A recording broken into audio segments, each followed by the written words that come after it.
Hello, everybody. Welcome to the Cubist. My name is Bill Corey. I am the Cubist, and it's time to talk holidays. First off, Happy New Year, everybody. Happy New Year, Kimberly, Brandon, and Erik Dewey. Happy New Year. Hello.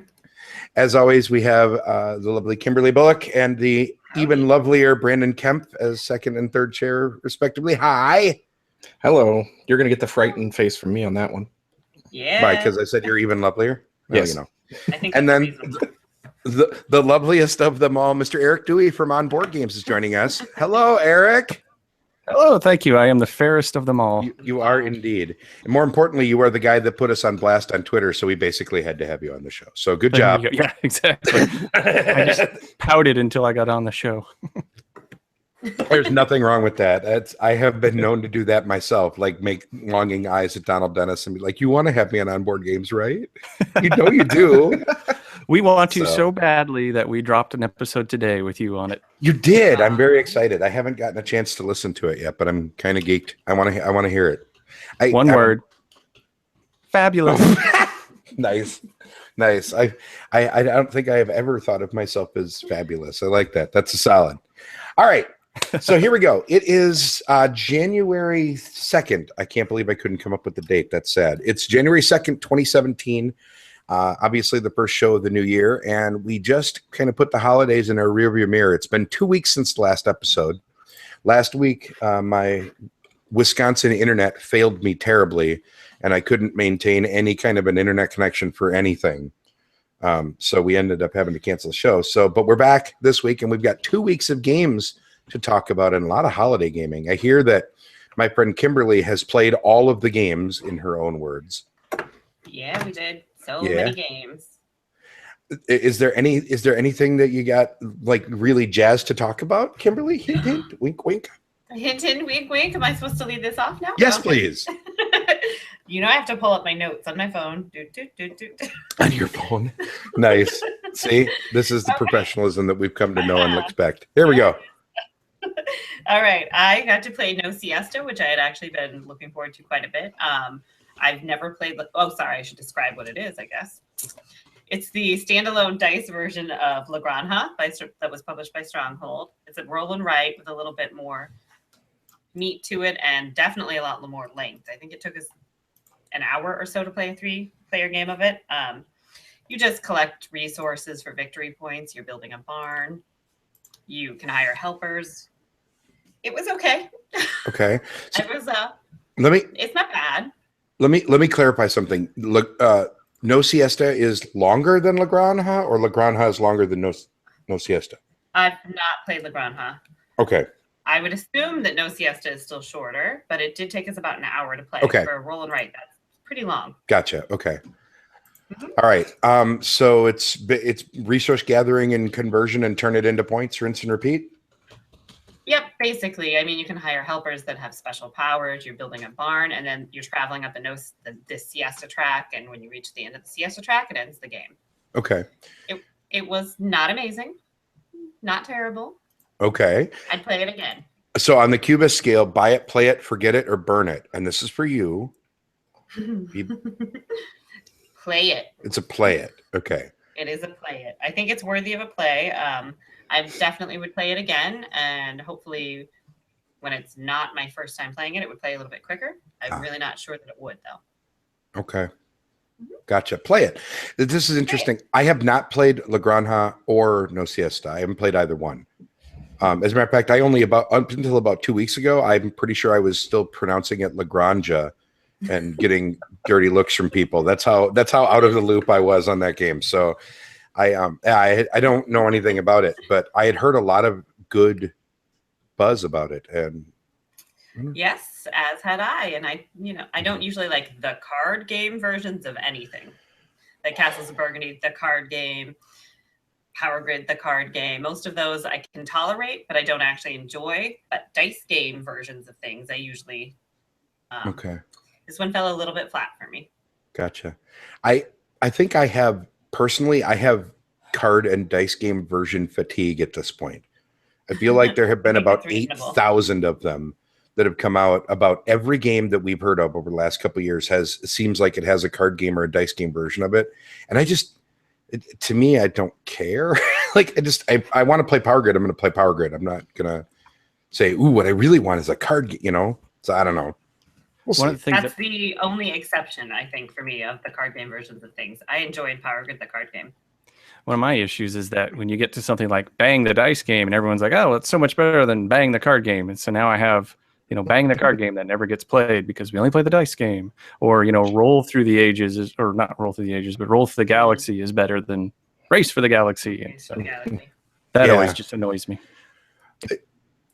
It's funny that you brought up Roll for the Galaxy, because Roll for the Galaxy, I own. It's right there.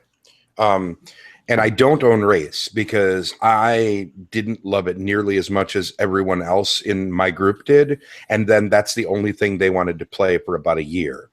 So I got Race for the Galaxy shoved down my throat for about, 2 games a night for maybe 3 months.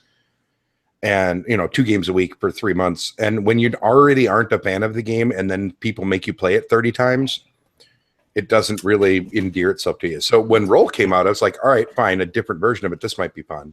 And now I own it. As a matter of fact, I bought it.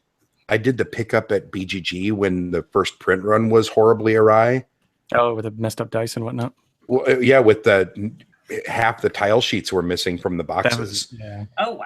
Yeah. I didn't realize that. Yeah, when it launched, as a matter of fact, it was funny. Erik Summerer from the Dice Tower was really vocal about it because he cobbled together one playable copy from like 3 people's boxes at that convention. Like he went around and said, which tile sheets do you have? Do you have these? I have those. Okay, cool. We can play. Yay. He got like one game going at the entire convention. And the rest of us just kind of sat there and stared sadly at our boxes that weren't playable and waited for a shipment. But yeah. All right. So no siesta. It's no siesta, right? Because I keep wanting to say low siesta, but I know that that's not right. No siesta. No siesta is a play it. It is a play it. Mm-hmm. Okay, I want you to know that I consider the last 7.5 minutes to be a personal triumph of willpower for me because I haven't started talking about the colonists yet until right now. And I'm just doing this. I'm getting this in now so that way Brandon can make his sad face over there. So why don't you let your guest go first? I want to watch you sweat some more.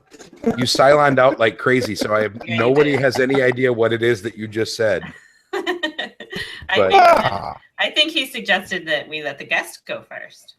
I suppose. Erik, what have you played? Oh, I'm the guest. Yes, you are the guest. We've been playing the Harry Potter Hogwarts battle, which for the life of me I thought was Battle at Hogwarts for the longest time, but we're not. No, it's Hogwarts Battle, which makes much less sense to me, but so be it. And we're stuck on year 4 or game 4 or whatever it is.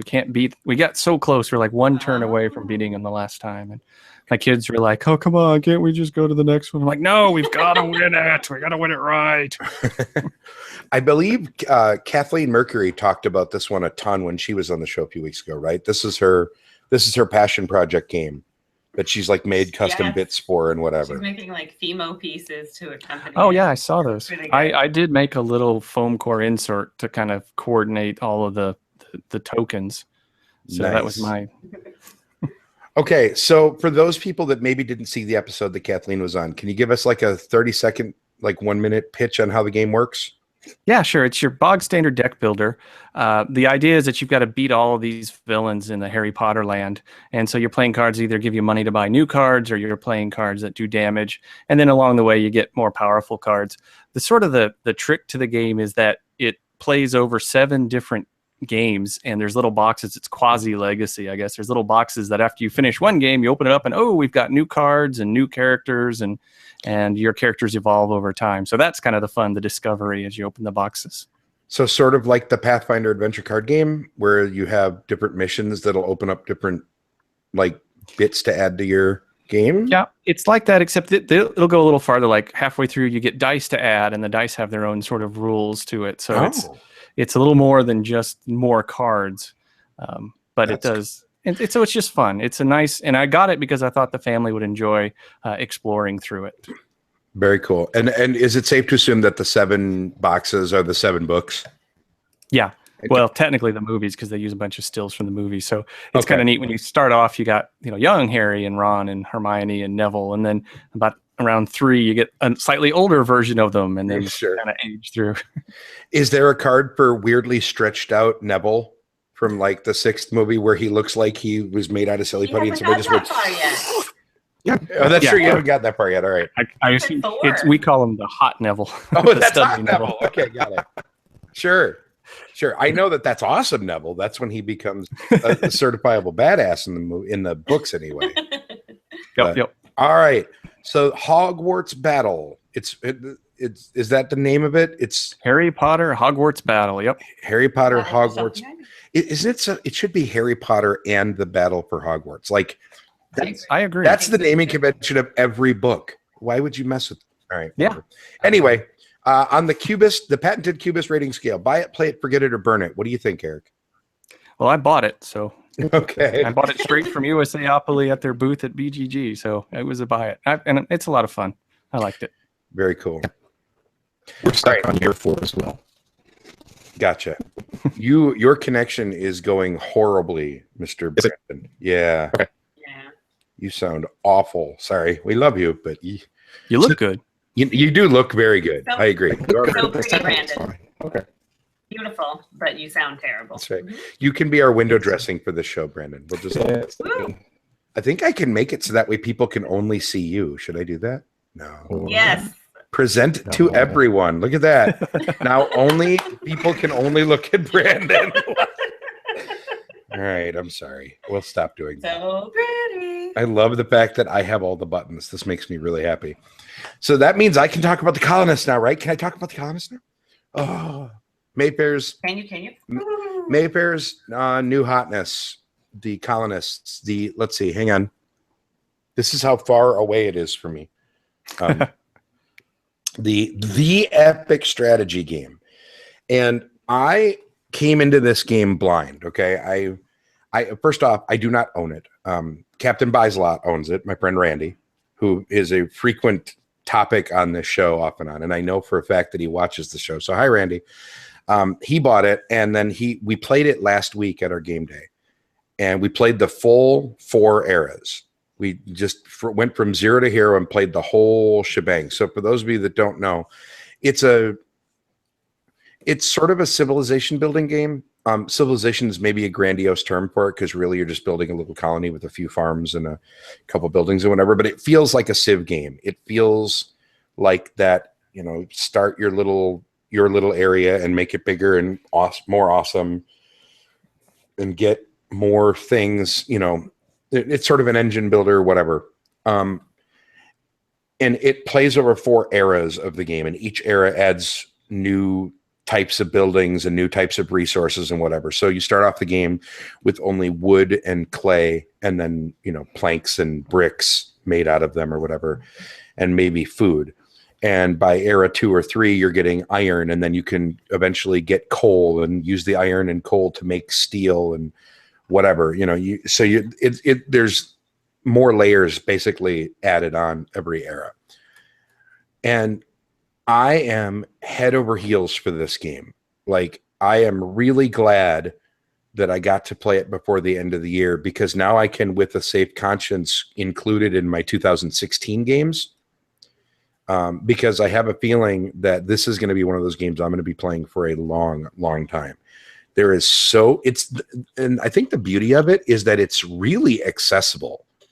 Like, it is not hard to play. It's not hard to figure out what to do. It's hard to figure out why you want to do it, and get a strategy down. But playing the game itself is actually really easy. Is it a lookout game or is it a straight Mayfair? Do you know?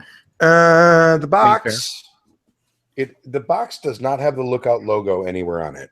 Oh, okay, so it's a straight Mayfair. Right. Although it Excellent. feels like Lookout, right? Like, I mean, it feels like that. It's the same size box as Feast for Odin and, Caverna and whatever.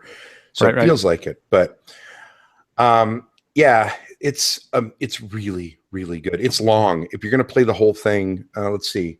Molly and I played it yesterday, and it took us, how long did it take us? 6.5 hours. Wow. And we played, that was a 2-player game with her learning, and that was my 3rd play. and we got it done in 6.5. I would think we took a quick break, so maybe 6 hours of actual gameplay. Totally worth it. Totally worth it. It's a buy it all day. Does Molly agree? I want to Molly? know what Molly thinks. Is it a buy it, play it, forget it, or burn it? Buy it. It's a buy it for Tell her Molly the also. cost. It's a $90 MSRP. Okay. Oh, that's not as bad as I thought it was. I'm sorry, what? Can I rethink that? No, you're good. It's $90 MSRP, and because it's Mayfair, that means you're not going to get it for cheaper than $81 no matter where. Yep. Right? Because they have that 10% policy. Right. So it's Yeah. 81 basically no matter where you get it from, unless you've got coupons and stuff. Yeah, And it is very- off Amazon for free shipping for 90. Called it good. Yep. And Matt in the chat brings up a good point. It's soloable too. I have three 4-era plays of it right now under my belt. I've played 3 of the full game, a 3-player, a 2-player, and a solo. And the solo to me, so the first one was the 3-player where the owner, Captain Bislot, and his son and I played. And that was 10.5 hours. Oh my, that's a lot longer. Wow. With 3 of us, yeah. Well, it was a learning game for all 3 of us in that first game, to be fair. We were all I'm sure kind of that figuring it adds- out. Yeah. So that adds a bunch. Oh yeah. But the fact that we could I watched Rado's run through of the game, and I was confident 20 minutes into that run through that I could figure out how to play. It's really, really accessible. That first era really is kind of easy to get into, and it just builds on the complexity from there. So you can set it up and get them running that first era in 5 minutes, 10 minutes after you set it up. And as long as you're not the sort of person that wants to have all of the info up front, Yeah. if you can handle your first play being an exploratory game where you're going to just discover stuff, there's no reason to overload people with info up front in that first game. You're going to find stuff's going to come up eventually. It isn't relevant until it comes up anyway, Yep. so you can't really do that much planning ahead in the game. I mean, you can do a little bit, but not a ton. I don't know. I think it's amazing. It's go How is it solo? Do you really like it? good. Okay. Really good. Matt wanted to know in the chat. So And Are you don't. chasing a score in it, or you? Yeah, it's just a point. It's just Okay. point scoring. Okay. There is no AI, and normally that's not my kind of solo game. Like in general, I prefer solo games where I'm actually fighting against the game somehow. So like, I love Robinson Crusoe solo as an example. I play XCOM solo, which a lot of people think I'm nuts for. I like those kinds of games where the game is fighting against me. I really like this. I'm not a big point chase solo guy, although I was in Feast for Odin. I really liked that solo also. I just played that for the first time. You did? I did. Am I a real Okay. gamer now? You have been a real gamer since you played Zulkin. It took Am you I? until then. You weren't. I played Terra Mystica for the first time too, Bill. I'm just doing all the things. This is so good. Mhm. I'm so proud of you. So yes, okay, really quick. The Colonist is a buy it. It is if you like epic games at all, it's a buy it. You should own this game. To me, it probably kills Through the Ages. To give you an idea, this is probably the game that'll murder Through the Ages as far as if I want to play an epic game, I will always lean towards the Colonist over that. Always. So there you go. We can. Brandon, you sound not sucky anymore. Do really sound okay? I hate you so much right now. What have you I thought that played? was magical. What have you played, jerkface? We've played a lot of stuff, but we'll focus on the one gift I got my family for Christmas that was gaming related. I stayed away from it this year because everybody kind of, I guess, is getting tired of me doing the gaming stuff for Christmas. So I bought us a crokinole board. So Nice. All right. yeah, so we've been playing a lot of that. Annabeth, my 6-year-old, is my partner, and then Corinne and Gabby team up against each other, or with each other. So that's kind of been our ongoing battle for like the last since Christmas, basically. Crokinol's a flicking game. Old. I think it originally Canadian. I don't know. For some reason, they seem to have adopted it. Todd Kalk would know that. Todd, help Todd. us. You're a token Canadian. Todd. Where you're just basically, it's a circle, and you're trying to flick to the middle, and you're trying to score points. The rules are simple. You got to get it into the middle if there's no one else on the board. If someone else is on the board, your flick has to hit one of their discs before it's legal.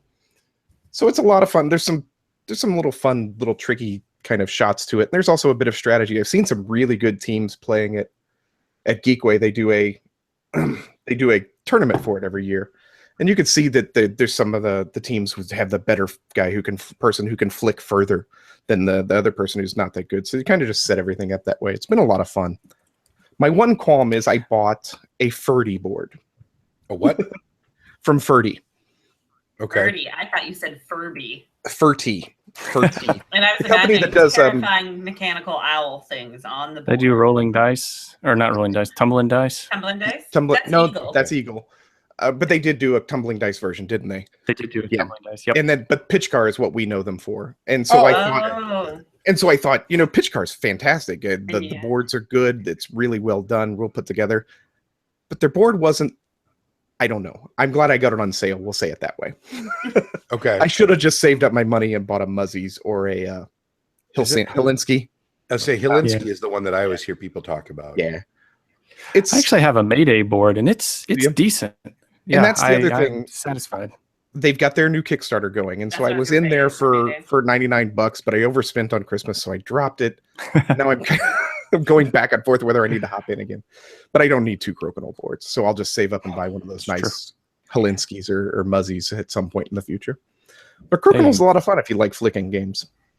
It's great fun with kids. I love how just obsessed they get with flicking somebody else's piece. I don't really care where theirs goes as long as they hit someone else's. My 6-year-old daughter flicks as hard as anybody I've ever seen. It scares me sometimes. That's awesome. So all right. So first off, let's do a Cubist rating, because I don't think we've ever talked about Crokinole on the show before. On the Cubist rating scale, buy it, play it, forget it, or burn it. Bearing in mind the different costs. What do you think? If you're a family that likes to play flicking games or you like dexterity type games, I don't think you can go wrong with a Crokinole board. Mm-hmm. I think the varying prices, like they have the Mayday ones out right now on Kickstarter for $100. I would buy that in a heartbeat. And then they go up to like the $300 and $350 for the Muzzies and the Hilinskis. And that's where you get to weighing on how much do I like Crokinole or how much do I want a nice piece of art on my wall when I'm not playing it. So I'd buy it. Maybe buy a cheaper one for your first one, and then if it works, go on up. I keep hoping that I will win one of the fancy painted ones at BGG. Mm-hmm. See, and they used to do that at Geekway too. Yeah, it's Ryan Johnson. Ryan Johnson, the artist, Old Man River, does the boards for BGG, and I think he did the Geekway one a couple years ago too, right? Yep. He's local to that area. Yes, he is. So, and he's fantastic. He does amazing stuff. As a matter of fact, 2015's board was the Fallout themed board. Yeah. And I don't recall actually salivating like that for almost anything in my life, but I did. Ryan's at that a great board. artist. I don't think I've seen. How did I not see this at BGG? Where are they? The boards? Mm-hmm. They put them out set up in the dexterity area, Yeah, and I don't even go. Yeah. They set up the fancy painted boards in the dexterity area, and then they give them away during the big raffle on Saturday night. Oh, see, I don't ever go to the big raffle because you see the word "big" and the crowd. Yeah. Well, that's where the table camping happens. That's its own story. And for I'll me, tell you, that's the where trick is hiding in a small room happens. Yeah.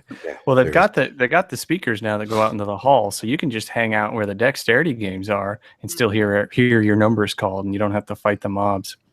That's true. Oh, and a little Crokinole tip: a cymbal bag, one of the large cymbals, is a great carrier for a Crokinole board. Wreath bags also. The large wreath bags work really well. I think the cymbal bags are better padding wise, but the wreath bags are almost a perfect fit. I have a friend that bought himself a Hilinski a few years ago and found a wreath bag and was super excited. And it's got like 4 blankets in it also, so that way everything is padded for ridiculousness. But they're an investment, but they're a lot of fun. I want one so bad. And the thing about it, I love flicking and dexterity games like that, but I don't love the setup time, which is why like I no longer own Pitch Car. I owned Pitch Car and extensions 1 and 2 or whatever. Like I owned a bunch of the stuff, and then I ended up selling it because I just the time it took just to set it up to play for what was effectively like 45 minutes of big fun, and then dicking around trying to figure out how to put it back in the boxes was just so not worth it that it was one of those games it was never going to sit at the table.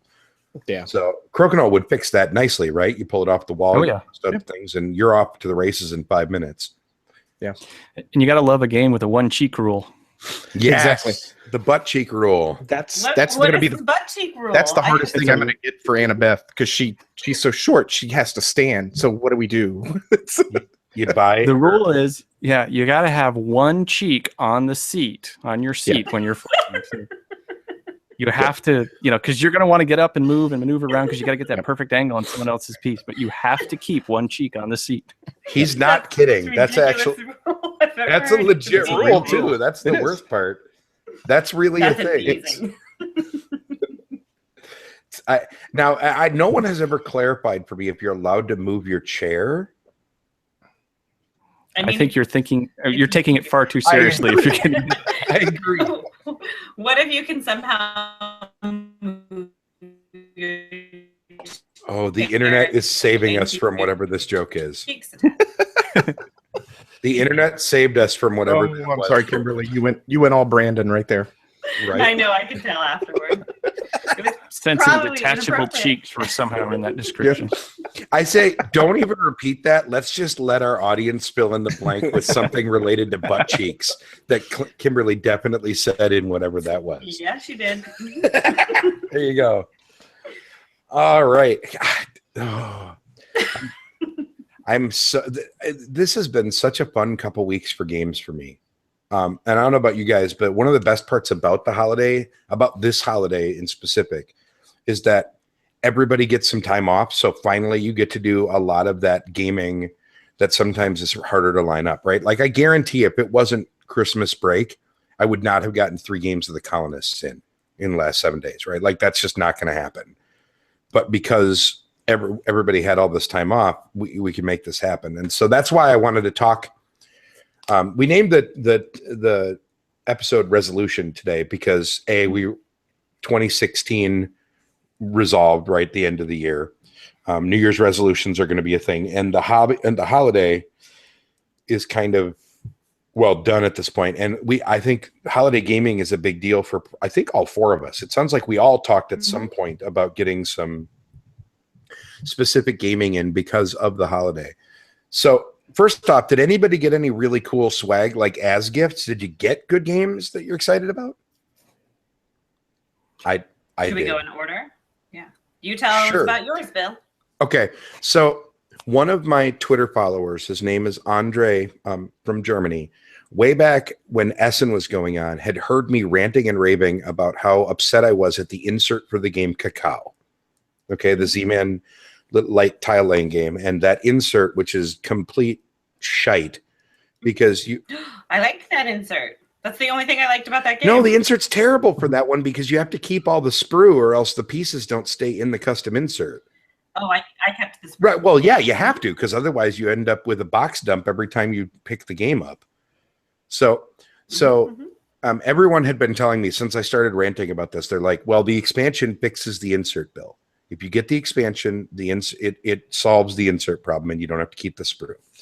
And I said, well, that's lovely. Where's the expansion and how do I get it? Well, it was in the BGG store, but it's sold out. And now it was here and now they don't have it. And nobody has it. So my Twitter follower, Andre, found it at Essenspiel. And he messaged me on Twitter and he said, hey, I'm standing in front of the booth. They have this. Do you want me to buy it for you? And I said, sure, that sounds great. I mean, how much do I owe you? He's like, no, you don't have to give me anything. I think this would be great. Here you go. Merry Christmas. It was very sweet of him. And I really appreciate it. So he asks me for an address and I had just moved. We moved at the beginning of September. So I'd only been living in this new apartment for about a month. So I gave him an address and he sends it out and it doesn't arrive and it doesn't arrive. And it's getting to be about the beginning of November and it still hasn't shown up at this point. And I know that it takes a while to get things from Germany, but it doesn't take that long. So I messaged him and I said, hey, out of curiosity, did you have any tracking info? Because I still haven't seen it. Did you send it? He's like, yeah, I sent it. I don't have tracking info. It was a flat envelope, whatever. Comes back to him. He gets it returned. It passed. Apparently, his postal service misread it. And instead of reading USA, they read UAE and sent it to the United Arab Emirates. And in a shocking turn of events, there is no Delavan, Wisconsin in the United Arab Emirates. Oh. And so it was undeliverable, and he got it sent back to him. Then he gets it. He gets it back, and he says, okay, I'm going to send it again. He confirms the address. I said yes. He sends it again, and then he gets it back again because I had put my old city with the new postal code because I had just moved, and I had apparently had a brain fart and put the wrong thing because I'd been living in the same city for years and years and years. So I screwed up the address. He got it back again, and he said, I returned. I don't know what happened. And so I finally got it. So after a third attempt, he sent it, and then he also sent a couple little promos that he had found along the way. So I got all kinds of cacao stuff from Andre, which was wonderful. And then Todd, who is in the chat, gave me a copy of Land Unter, otherwise known as Turn the Tide here in the States. It's easily available still up there. I had been looking for a copy of Turn the Tide for years down here, and it sort of went out of print. And then I think Game Right did it, right? And then they never seem to reprint things. But I haven't played it yet. So no, Todd, it has not gotten to the table yet. I'm trying. I was denied. I'm hoping that maybe it'll get to the table tomorrow, actually. Hey, that sounds good. So, and that is the extent of my games that I received for Christmas. That's it. From 2 Twitter followers is what I got. So there you go. Which is fine. How about you? What'd you get? Turn around and look. I got Trajan and Legrand, huh? The real Legrand, huh? Mm-hmm. The real one. Got it. And you're a Trajan fan? I am. Yeah. Stop, Bill. I like Trajan. I know. Don't do it. It's fine. It's fine. I will bite you. You know what? Everybody, some people like games and some people like Mario Party, and it can't be helped when people make the wrong choice. That's all I'm saying. It's not a game that I feel like I need to own because our friends own it, but it was a gift and I like the game, so it'll get played. There you go. Legrand, I want to try though. Me too. If we're being fair, I should give Trajan another shot. Mm-hmm. Isn't it Trajan, by the way, or is it Trajan? I think it's Trajan. Now I'm just afraid of everything with a J in it because of Legrand. That's really what it is. Well, Legrand has Spanish though, so there is J said.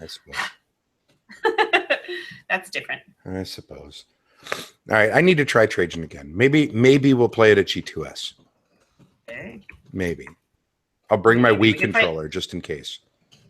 We could play it online too, you know. Oh boy, that might be better. Maybe that would be better. All right, Erik, what'd you get? Did you get any loot, Erik? Not particularly, no. A lot of times people don't get games for me just because they're afraid of swinging and missing. Sure. But my sister just decided to get me something for my birthday because it's on the 30th. So, Happy birthday! Well, thank you very much. Happy birthday! That's why you wanted to be on the show, isn't it? That's right. It's my birthday. Yeah. I don't really sing, but we could sing terribly. It's not necessary, but I appreciate it. So, like in between Christmas and my birthday, this box shows up, not from Amazon or anything, and I open it up, and inside is Star Wars Clue from Hasbro, and I don't recognize the name of the ship to or the bill to or anything. So I was like, did I get on Hasbro's review list somehow? And I wasn't sure where this came from. So then later my sister was like, oh, I sent something, but I forgot to say it was a gift. And I was like, did you send me Star Wars Clue? She's like, I did. She was so excited. So I haven't broken it open yet. It looks kind of cool. It's got this neat 3D Death Star board and you're running around trying to, your different Star Wars characters trying to, I'm not exactly sure what you're trying to do. Find the Death Star plans, perhaps. I'm not sure. So it may be good. It may not be. I don't know. But that's what I got. Thing? That's the weird 3D one, right? Yeah. It looks cool. Yeah. It looks pretty cool. You know, there's something to be said for even if the game isn't amazing, if it just looks cool on the table, you can forgive a lot of things, right? Like Right. And I am a sucker for Star Wars, so yeah, I mean, let's face facts. Queen's Gambit is not really. Oh man, I'm going to get some hate for this. Oh no! Todd just logged off. He just finished playing it, so you're good. All right, good. up here, maybe if I can get my there you go. You should see Queen's Gambit sitting in Yes. the back there. I spotted tumbling dice. Sorry. Yes, Yes, Ferdy version, by the way. I see a copy of Conspiracy over there that I was really excited by. I had that as a kid, and I traded in a BGG math trade last year because I wanted to get it again. Yeah, no, but I mean, Queen's Gambit is fine, but it is no great shakes as far as actual gameplay goes, right? Like it's fine. There's nothing wrong with it. But what it sells on is the fact that it's gorgeous, right? Mhm. That you have the 3D palace on one side and the big battlefield on the other, and you get to play with all the fun bits. That's what makes that game work. I don't think it's an achievement in game design brilliance. I just think it's awesome because of the stuff, right? Like I feel like that was my impression of it anyway. And I think there's nothing wrong with that, right? Like there are some games that are just going to be, and when you get the perfect storm of both, then that's amazing. You know, like I gave, actually, Brandon, you will love this story in specific. So when I came back from BGG, I passed through Jefferson City and I visited Brandon. Spent the night at his place before I drove all the way home, and he taught me Mechs versus Minions that night. And I literally pulled out my phone and ordered it from Riot Games while I was sitting at the table. All right. And then I got home. Oh, go ahead. I'm sorry, what? I said Riot Games can send me stuff too, and I'll give them the address later. Yes. Yeah. If one of our 3 live viewers is Riot Games, I would like to say that we are happy to be on your review list. I'm just throwing that out there. No. Okay. But I ordered it on the spot. And then I got home and I realized that it would make a fantastic game for Molly's daughter and her fiance, who are just getting into gaming and are really like excited for the hobby. And Mechs vs. Minions is the perfect kind of game for them because A, it's gorgeous. B, it's very, very accessible. And it ramps up its own difficulty as you play the different scenarios, get more and more involved, and give you more and more to sort of unlock and dive into. And so it hurt a little bit, but it turned into a Christmas gift for them instead of a gift for myself. And so watching them geek out when they opened the box, because when they opened the gift, it was funny because it came in the brown box, the shipping box, and they were already wrapping other Christmas gifts, and I handed them the shipping box and said, "Hey, will you do me a favor and wrap this?" I said, "Sure." They wrapped it, and then they said, whose names are we writing on there? I said, "Yours." And they're like, "What?" "Yeah, you just wrapped your own present. Sorry about that." "Oh, come on, what is it?" And then they had to wait. So, but when they opened the shipping box, we made them actually open the game box too and look at it. Be like, "This is what you got. Here you go." And they have been geeked about, like, they've been trying to will everyone into playing it. Every time anybody comes over, like, "Can we play Mechs versus Minions?" Yes, we can play Mechs versus Minions. So it is really good though. I mean, that's like I say, that's why I said the perfect storm, right? Because the gameplay is excellent and it's the most amazing looking thing maybe ever on the table. Mm-hmm. It is very pretty. Did you guys? Okay, so Kimberly, over the holidays, you played Terra Mystica for the first time. You said I did Friday actually. Friday, okay. What'd you think? We had, I liked it. We had a bunch of people over this weekend for board games from Friday afternoon till last night. So nice. I don't know if you can see. Yep, there it is. There's my copy. See how the post-it note of shame is no longer on there? Yeah. Good job. We finally got my copy played as well, which was very fun. I taught Molly, and we really liked it too. How many did you play it with, Kimberly? How many? We played it at four players. It went well. It was a tight game. I completely forgot to use my special power for the entire game, but that's okay. Gotcha. Yeah, I played my first ever 2-player game of it with Molly, and I really liked it at 2. I didn't expect to. It feels like the kind of game that it looks like it wants more players, but I think it plays fine as a nice, tight little head-to-head game too. It seems to work really well at all different counts. I'm starting to understand why people are so in love with it. It's taken me years, but I'm starting to get there. It's a fantastic game, but I'll never play it at 2. Why? The map's way too wide open, and you don't have all that interaction unless you just try to build right on top of each other to start with. And it just kind of takes a little bit away from it, to me. Okay. Good to know. That's fair. I think we played, because it was a teaching game for Molly, and I hadn't played in so long, we basically played with the introductory, here's where you set up for a 2-player game. Put your houses here. Yeah. We played that. And we played 2 games, actually, didn't we, Molly? We played 2 back-to-back of Terra Mystica. Yeah, we played 2 games back-to-back. The first time we played with their introductory game, and then we were like, this is awesome. Let's re-rack and play different races and do it again. It is an awesome game, don't get me wrong. It's a great game. Yeah, it was a lot of fun. I like it a lot. Erik, what was the big highlight of your holiday gaming? Did you have a big highlight? Was there a thing? No, there was probably 2. The first was my son and I got to kill Hitler by playing Black Orchestra. And so, Right on. anytime you Good can work. do that, you got to walk away and be happy. I suppose anytime you get a shot at killing Hitler, that's probably not a bad plan. I mostly just repeated what you said so Molly could hear it. Sorry about that. No problem. We're not big Hitler fans over here, so it was That's solid choice, really. I feel like, if you're going to be on the internet, being anti-Hitler is usually a good way that's a good starting point, at least. cool. And then the other night, I was over at my in-laws' house with my nephew and niece, and I had just thrown Fuji Flush in my pocket, just because I always like to have at least some game to bring somewhere.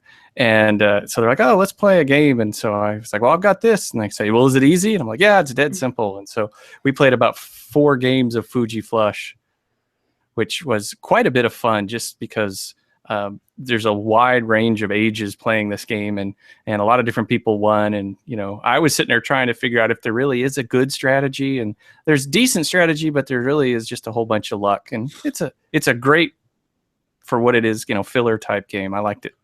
Yeah, I haven't gotten a chance to play it yet. You got to hitch your wagon to the right person to kind of work together a little bit, but.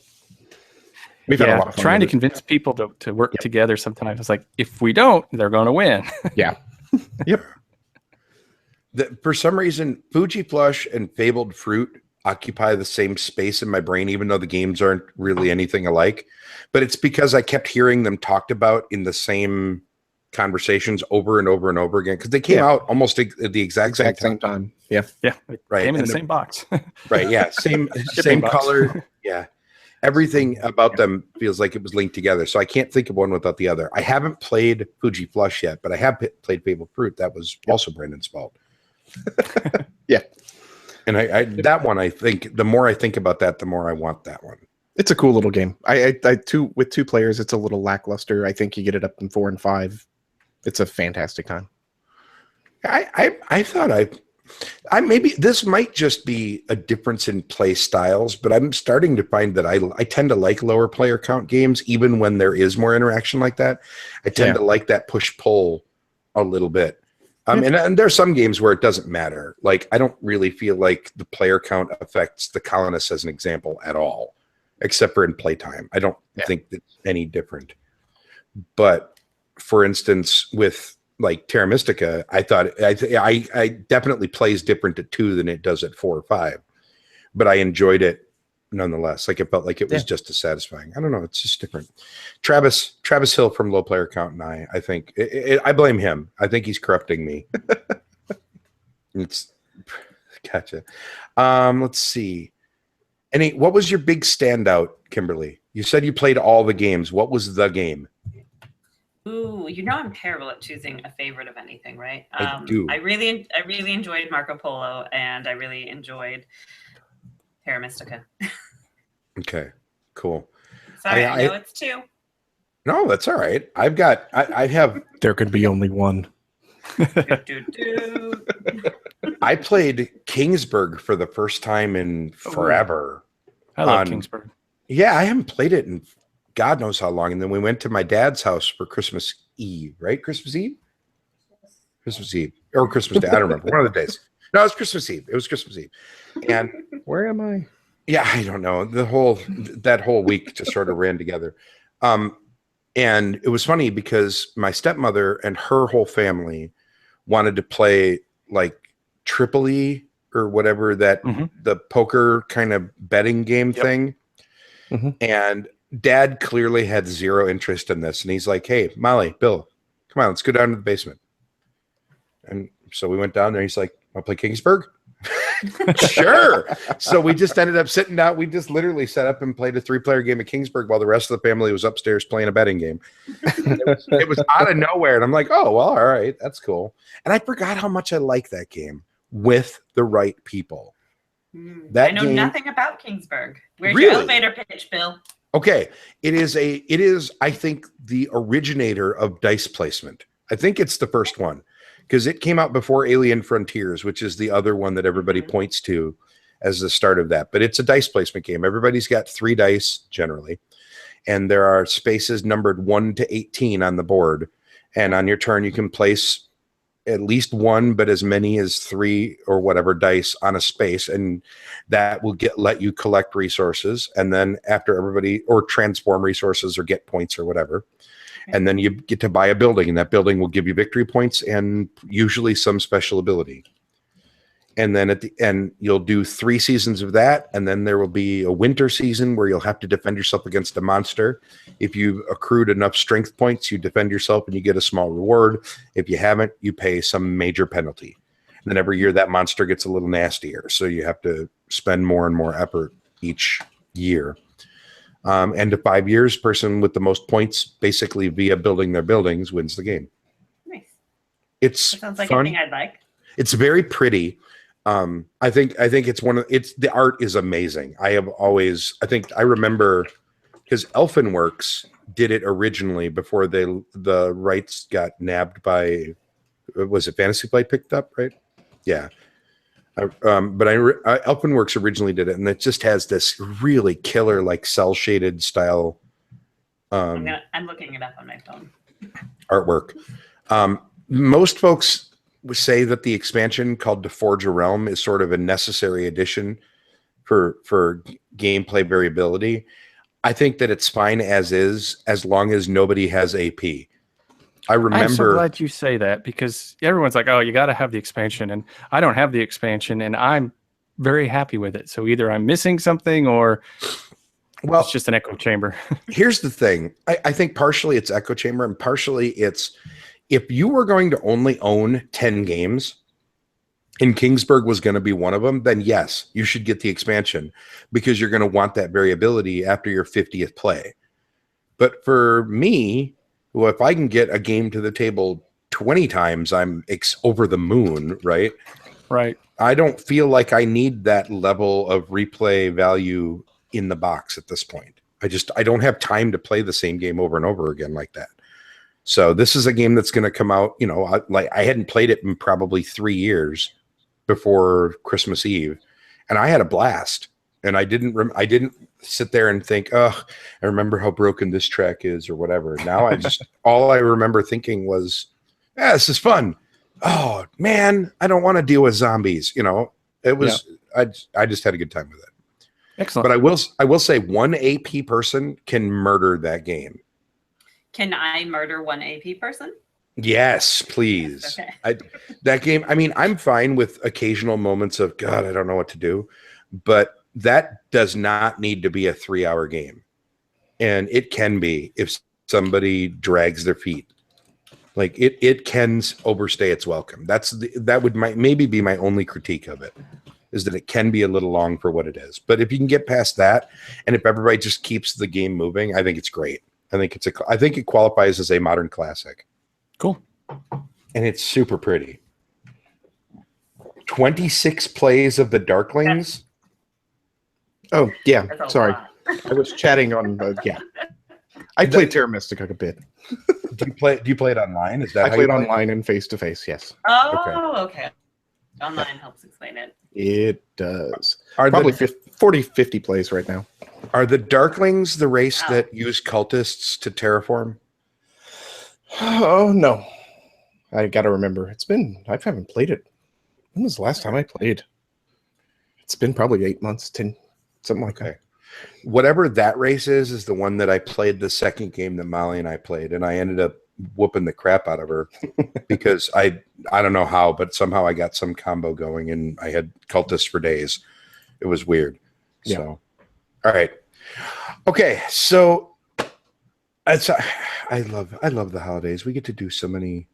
And there is one other thing that I want to talk about as a gift, but because I know that Captain Bislot is watching the show, I can't say anything about it. Hint, hint. So, Randy, I'll see you tomorrow. Just do jazz hands. Yes. Yeah, there you go. So, the other thing that I wanted to talk about tonight, and this is why we called it resolution, is I feel like every year on BGG or on Twitter or whatever, everybody makes New Year's resolutions, right? And there's always a couple gaming themed ones that pop around. Like last year, I did Austerity 2016, and I made it for about 11 months. I feel like that's a respectable amount of time. Mm-hmm. I did pretty good. And the 10 by 10 challenge is one that people talk about this year, that 10 games that they want to get 10 plays of each, that kind of stuff. Are any of us doing any of those kind of resolutions this year? Anybody? I'm doing sort of an indirect one. Okay. in that I just have too many games, so I'm just not going to buy as many this year.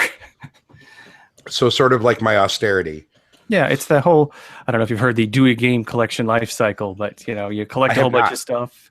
It's the way everyone sort of collects games. When you first get into gaming, you collect a whole ton of games, you get a bunch of them, and then you realize, this is what I like, this is what I don't like. So you sort of start to purge down, and then you kind of meet this sort of medium level, and you're good at that for a while. And then it kind of peaks back up again. You start buying more stuff, and then you purge off again. So I'm reaching in another purge cycle, I think, in my game collection.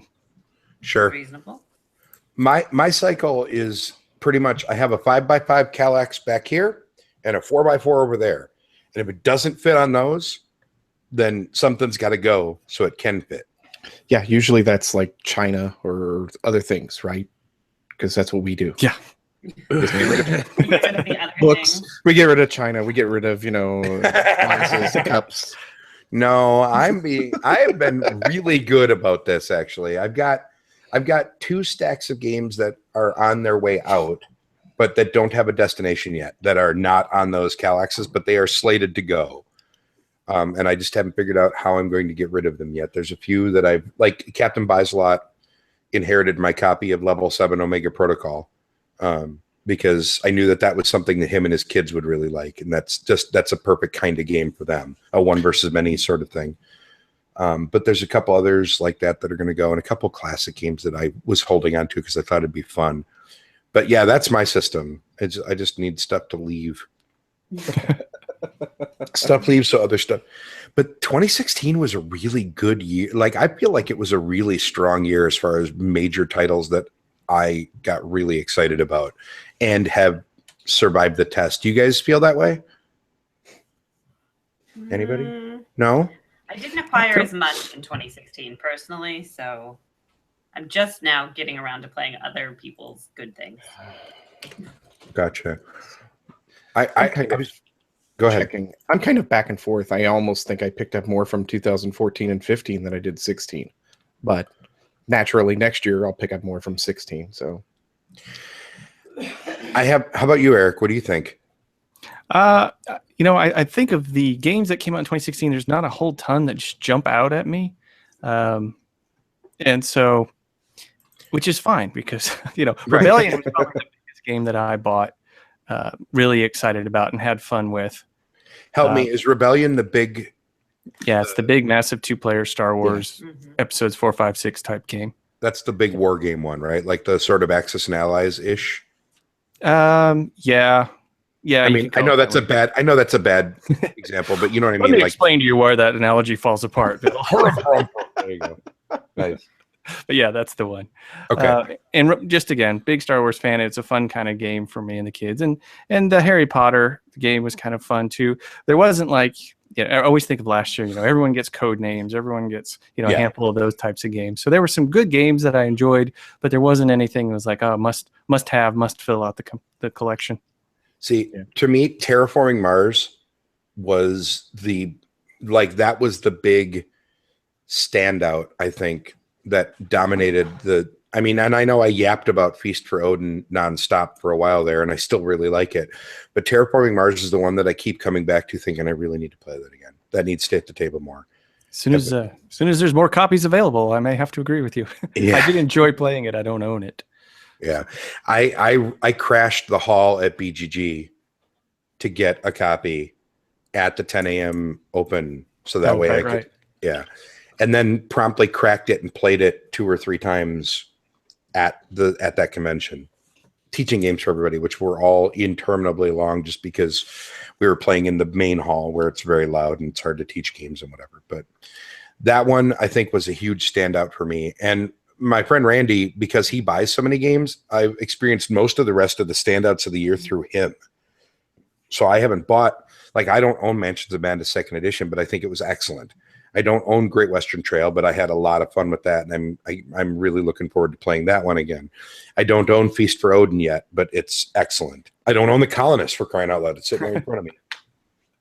You know, but I feel like those are all just really solid games that I'm excited to get back to the table. All 5 of those games that I've just mentioned, I think would probably, and I'm actually going to be starting to do my top 100 of 2016 in the next week or so. I've been prepping to do the list by trying to accumulate all of my plays and do ratings, so that way I can use the somebody made a rating website that I got to go back and find again. I don't remember who it was, but I'll be going through that. I'm ready to do it, and I think that those 5 games are probably going to be on that top 100 of all time. Cool. Like I feel like it was that strong. And I'm not even talking about Mechs versus Minions and Captain Sonar and, you know, just so many good things. Yeah. I don't know. I thought it was a really good year. I don't think I'm doing any. I won't disagree with you. I don't think I'm doing any resolutions, though. I'm definitely not going to. I feel like the austerity thing from 2016 taught me a lot about my buying habits. And I'm excited to put that to use moving forward. But I don't feel like I'm going to do austerity 2017. I feel like it was a good learning experience that I don't need to make a big deal out of again. Making a big deal out of it 1 year taught me the lesson. You could do Gluttony 2017. Isn't that what we've done the last 5 years? I was going to say that every year before 2016. That's the problem.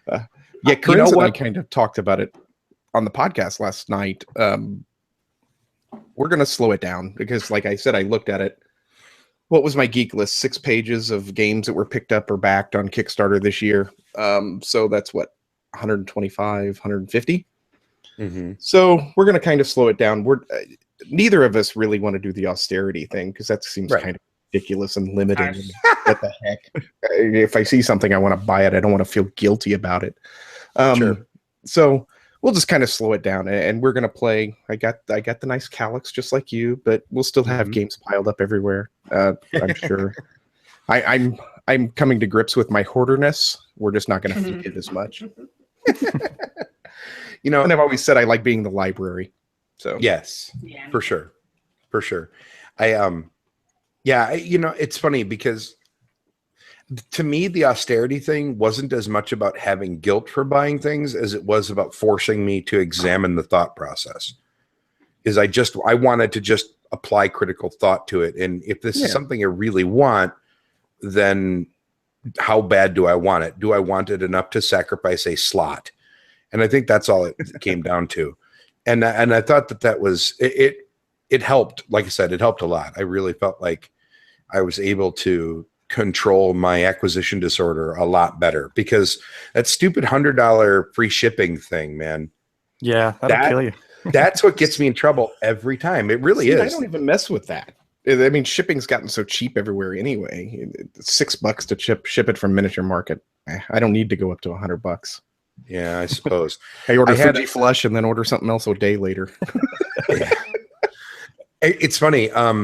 So Ships, the Martin Wallace game from Tree Frog, got put on heavy discount on Cool Stuff. And I think they're selling copies of it for like $15. I played it a couple of years ago and I really liked it. And I saw it for $15 and I said, "Oh, Molly, we need to get this." And she's like, "All right, it's $15. That's a good idea." And I said, "Now I just got to fill my cart." She's like, what do you mean? I said, well, it's $100 for free shipping. And she's like, you're an idiot. It's $15. Shut up. But pay the $6 in shipping. It's still only $20. You're still getting it for like half off. What's your problem? Yep. See, is what I'm with you completely, She's a man. sane person. Oh man, I have a cool stuff cart that is always sitting at $100. I wish I was kidding, but I really do. Like there is always $100 worth of product sitting in that cart. So if I ever get an extra $100 floating around, I'm just ready. I'm sitting on go all the time, which is sad. How I ought to do it is just do the $100 and then just make a trip to St. Louis every time I want to buy. That would save me money. There you go. No, it would not, sir, because that's not how gasoline works. Well, I was also thinking the ding and dent shelves and everything else, that you can only buy there. I tell you, I have been to Miniature Market. I made a trip out there once, and I was surprised because it's like all the remnants are in the store part, and then I guess if you make orders and they'll pull it from the warehouse or whatever. But I was shocked and disappointed. I was expecting rows and rows of. Oh, gotcha. Yeah, they've actually moved to a new place. I don't know which one you went to, and it's got more of a couple of years storefront. ago. Yeah, it's got more of a storefront now, but it is still strictly ding and dent stuff. And then they keep everything back in the back, and they'll let you walk through if you want to. They'll just walk through with you, and let you shop that way. Mostly they want you to use the computers and order and sit there and order more. Yeah, I bought Panamax and Kanban in their ding and dent when I went to Geekway 2015. Yeah. And I was very excited because I got both of them for half off, and the boxes were thoroughly thrashed.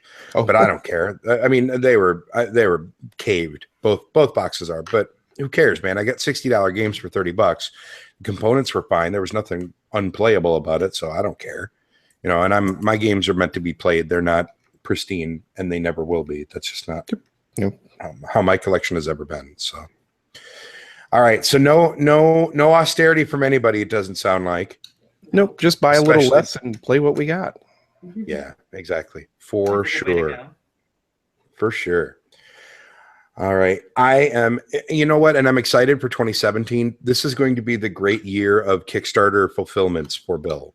Like this is all the Kickstarter chickens are coming home to roost. And there's seriously about a half dozen Kickstarters that I'm sitting on that'll be fulfilled probably in this first quarter that I cannot wait for. So I don't feel like I'm going to be doing much buying besides probably getting myself a copy of Colonists for the near future, because there's between Seventh Continent that should be shipping in the next few months and Sentinels of the Multiverse, the final expansion for that. And I'm hoping that the High Frontier 3rd edition, I'm hoping that comes through in the next couple months, and Robot Riddle hopefully will be coming through reasonably soon. I've just got so much stuff coming that I don't feel like I'm going to have to be doing any purchasing for a while. So plus Captain Buys Lot's always around the corner. So there's that. Yeah, we got Yokohama coming this year. We've got all those nice ones. Now I kind of want to go look, but I'm not going to, because all I'll do is sit and drool over my Kickstarter page, and then I'll be sad when it takes me 4 more months. So there you go. Yep, I'm just waiting for Gloomhaven in January. You know what? I'm telling you, when I see that boat has arrived, I'm coming to Jefferson City. And you're welcome. Yeah, I know. Open. I'm ready. By the way, I am keeping half an eye on the chat here. Pauling Cow has joined us in the chat today, and he is absolutely right. By the way, we'll do a quick plug for Game Trays, who are St. Louis folks. If you are a fan of Terraforming Mars and you want that game to be just the best it can be, you can do a lot worse than buying the Game Trays with a Z at the end. Their player boards and storage solution, because everything fits right back into the box, and you have little notched boards for all the resources that go on your player mat. They are amazing. So Erik, you said that you're waiting for Terraforming Mars to come back into stock. Do yourself a favor and hit up Game Trays and buy yourself those player boards. You will thank me for it. You really will, because you are one elbow chuck of the table away from an entire ruined game. That's pretty much what everyone says. So yeah. It's those trays are so good. They're so good. Have you seen the Meeple Realty box insert for Terraforming Mars? I have not. They made a little start player thing that looks like a Mars rover. Oh, that's that kind of comes with it. So it was pretty slick. Meeple Realty. Yeah, they're fairly new, sort of broken token type. Oh yeah, you don't know who Insert People type Realty laser is, cutting Bill? I do not. I am apparently behind. Well, what's funny was I had joined a Fab Lab around here in Tulsa, and there was another guy that joined, and we were both waiting to use the laser cutter, and I was cutting out some deck holders for Firefly, and he's like, "Oh, we're designing these inserts," and so I just kind of stumbled across these guys because we just happened to be in the same place at the same time, and so it was kind of fun. Meeple Realty. Think in. I like that. Is a good tagline. Oh, this is cool. They make pretty inserts. Yeah, they really do. I'm looking at the Terraforming Mars thing. That is super cool. Oh, these guys look interesting. MeepleRealty.com. All right, now I've got another place to spend money. Good job, Erik. Way to go. Way to go, Erik. I can't believe there. Bill had missed Meeple Realty for as organized as he likes to keep his games. I do. I do. As a matter of fact, well, I can't talk about this. All right, never mind. Next week, Brandon. Yes. Next week, we discuss Colony or the Colonists. I will do my best. Okay. I don't care if you don't. Or two. I don't even care if you haven't played it yet. We're talking more about it next week. And I think I'll sit and nod and listen to you. we have a text message conversation that I'm sorry to be super sneaky about, but you'll understand next week. Yeah, we got to talk about that more. All right, there we go. Sorry, I'm done now. All right, Erik Dewey, I'm so glad that you came on the show, and I am glad that you came on the show for two reasons. Number one, because you're just a great guy and a good friend, and I think you guys on Board Games is by far one of the longest running and most well-established podcasts. So it's an honor for you to join our ragtag bunch here on YouTube. Well, I thank you for that. And it's right back at you because you were so instrumental in helping that podcast forum go off okay at the BGG Con this year. Oh. I was really glad that you were there. Oh, well, thank you. I had a lot of fun. That was really neat. Yeah. And we're going to do that again next year, right? Like we should Definitely. make a yearly thing out of this because I think it was a blast. Now we just got to get the What Did You Play This Week podcast thing to show up. I'm just throwing that out there. Brandon. Where are we going? You're going to BGG. Not until they move. Yeah. Whatever. All right, fine. All right. So, but not only are you a great podcaster and friend, but you're also really smart. And anytime we get somebody really smart on the show, we have to throw them under the bus and do the rapid fire segment so we can prove that everybody's human and occasionally says stupid stuff. I almost broke into a song for rapid fire, but I didn't. Sorry. Oh. So I want you to know before I start, Erik, that I wrote your 5 rapid fire questions before we went on the air. okay. And I did not know anything that we were going to talk about when I wrote these questions. Okay. Okay. So that disclaimer will make sense in mere moments. I am so nervous right now. Erik Dewey from Onboard Games. Are you ready? All right. Lay it on me. All right. Here we go. Nice. Erik, your favorite game that involves teams or partnerships? Battlestar Galactica. Very good. Your favorite small box game that you shove in a bag or pocket just in case? No thanks. Very good. A game that people tend to take way too seriously? Oh, gosh. Small World. Wow. Okay. A game that you would like to see a deluxe or collector's version of? Man, I feel like the clock is ticking on this. Can I phone a friend? No. I believe in you. You can do it. Well, Rapid fire. The tricky part is if I want to make a deluxe something, I will make a deluxe something. So like I'll trip out my Agricola or Caverna. So because I'm too cheap to spend the $200 to get the super, Settlers of Catan. Okay. So what was your answer? I don't have one yet. You have to have one. This is stalling, sir. You're killing me. I believe in you. All right. How about a deluxe Black Orchestra where there's a Hitler doll that you can kind of There you shreds? Oh, no. Oh, God. And last but not least, what goes on your hot dog? I like pretty much straight mustard, but occasionally chili. All right. Oh, yes. Well Nailed done, it. Erik Dewey. Mustard. That was the least rapid of all the rapid fires. You were doing so good.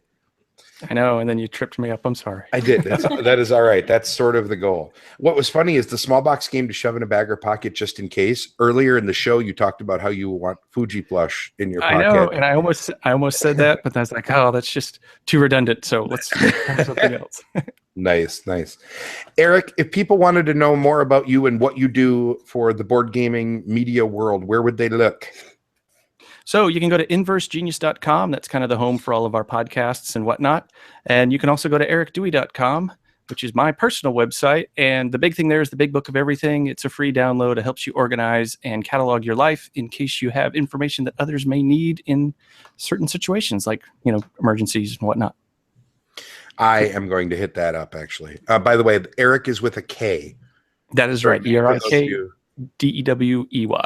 That has tripped up certain people that I may never mind. Anyway, all right, very good. And your show is Onboard Games, which you can get at again at inversegenius.com, or just search wherever you get your podcasts. We've been on. This is going to be our 9th or maybe 10th year. I don't know. Mostly because we don't know when to stop. You guys have been around forever, and that's a good thing. That is a good thing. And you are Erik Lemastre on Twitter. That is right. AYRKLEMASTRE. Because of course it is. Yeah. I'm usually Erik, AYRK, right? But you can't do that or someone else had it, or I couldn't do it on Twitter, so I had to do the whole thing. Oh, gotcha. Very good. Very good. You know what? I've been on 2 podcasts today, right? I know. Yeah.